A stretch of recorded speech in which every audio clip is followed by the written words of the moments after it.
Okay, so we have successfully broken up a marriage, which is the first part of the challenge. And then the second half of the challenge is that we need to marry Jeffrey, but we need to leave him at the altar. This is the perfect revenge. Okay, so because Windenburg, the place that we're building in right now, is a part of the Get Together Pack, there's a lot of places that you can go in terms of lots. So I've bulldozed one of the cafes to make room for this wedding venue, and the vibe of this wedding venue is exterior wise, I am just color matching the exterior of the buildings around it to sort of maintain the aesthetic. I would presume that part of the building codes for Windenburg is that the exterior truly has to match so that there's not an aesthetic eyesore. That is like some things that there are certain towns that are like that. There's a McDonald's that has a blue M because the bright yellow would clash with the natural fauna and flora of that area.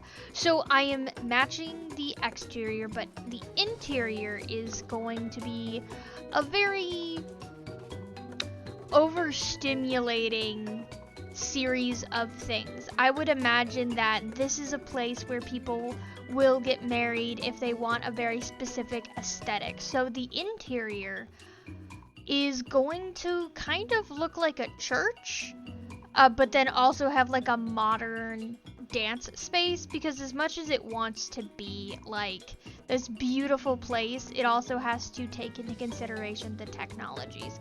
I did spend a ridiculous amount of time trying to get this exterior to match and using pretty much anything I had in possibility to just make this kind of look complete.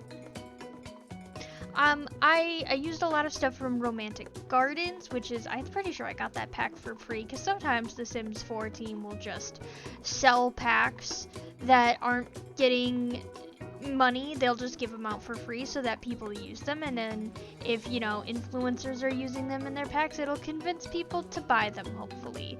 So I'm using a lot of Romantic Garden stuff here with this exterior. Honestly, with these two sections, I was just trying to figure out like how to decorate the space. I was debating trees and benches, and I ultimately went with some statues in order to just make this look like it was intentionally set up, and so the outside doesn't look entirely too bare. Like I said, I spent a lot of time on this exterior just trying to get it to look to some semblance of complete. Now this arch, I had an idea with this arch and I didn't want to abandon this idea, but as you can see, it doesn't really mesh well, and so a lot of this was trying to find something that could hide that without it looking just as ugly. As you can see, I am cycling through plants. I am desperately trying to find something that works just well enough, but I was truly struggling, and I think ultimately what I ended up doing was finding statues to fill in that space as well. I obviously, as you can see here, I am looking over plants, and it is not going well. So this is where I finally abandoned trying to get plants to work there, and I went with the statues, and then I ended up, I'm pretty sure I changed those statues to like a statue that is found in, I think, the Vampires pack. And I was like, honestly, part of it was like, it's passable, it's doing fine. Honestly, like, most of the storytelling is not going to be happening in the exterior. I just wanted to make sure that it, you know, made sense. So now we're moving on to the interior, and the first thing that we're doing, first of all, we're setting down wedding venue items because we kind of need them. But using the castle stuff, I don't remember what the castle pack is, but using the castle stuff, I really was going for a like gothic church sort of style. I could imagine, like, here's the thing, people in like cities, there are all these rooms and walls that are good for taking selfies in. There are like whole rooms where it's like, oh, here's a cool streaming background and things like that. So that was kind of my inspiration of like a room that the exterior clearly does not match the interior, because like it's not about the exterior, it's about what is inside. And then I wanted to be able to hide those windows to make it a little bit less obvious. Here's the thing, when it comes to doing windows in The Sims 4, I definitely go by the rule that just make it look good on the interior. Who the fuck cares about the exterior? I used these candles from, or the lanterns from, I think it's Paranormal Pack. I had this idea of just like these hanging lights, very Harry Potter-esque, and then I was trying to look for things that kind of look like church pews, but The Sims 4 doesn't really have anything that looks like church pews. But that did not stop me from desperately trying to find something that was close enough. It was certainly a struggle, and then I just ended up going with stone benches. I feel like this would be the most uncomfortable place for a guest to witness a wedding because those benches do not look comfortable. I put down these statues because I was like, I wanted to like create something, and I was even thinking of doing fences of like to create the aisle, but nothing was working, and so I ultimately like went with these statues, and I believe those are the roses from like the best date thing, and I don't think you can turn them on here, but it's fine. And then I added those to just hide the windows in the exterior just so it's harder to see. I could imagine that if you're a businessman and you want these specific windows because this room needs it, that in the exterior you would be hiding it.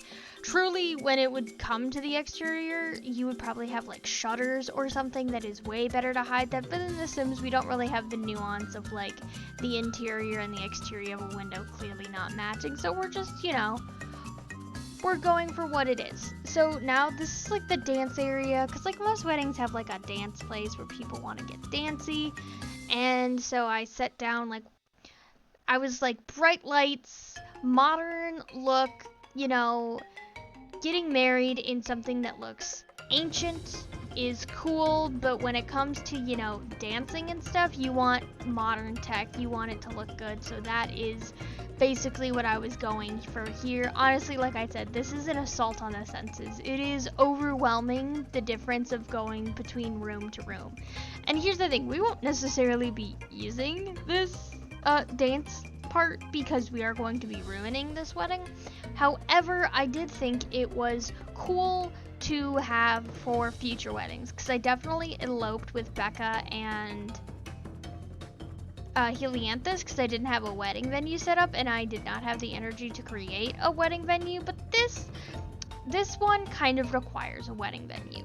Now we're moving on to the bathroom, right, because every place you're gonna want to have a bathroom, and then also the supplies in order to be able to make stuff for the wedding, and then a place for people to sit down. Now I was going like cheap. I'm thinking of the business model, like the person who's cooking for the cake and things like that in this room, it doesn't need to be high tech, right? It just needs to suffice. So we were going with cheap, unmatching, clearly unfurnished, because every businessman has to cut corners somewhere, and I could imagine that the bathroom and the kitchen are a place where it is overwhelmingly mediocre, and even the dining experience has a viscerally different aesthetic as well. I went more rustic. I was going for like an outdoor retreat was kind of where I was existing, and honestly just a couple of tables, a bar. Like, you would take pictures here and people would think that you were at 3 different weddings with how aesthetically all over this place is.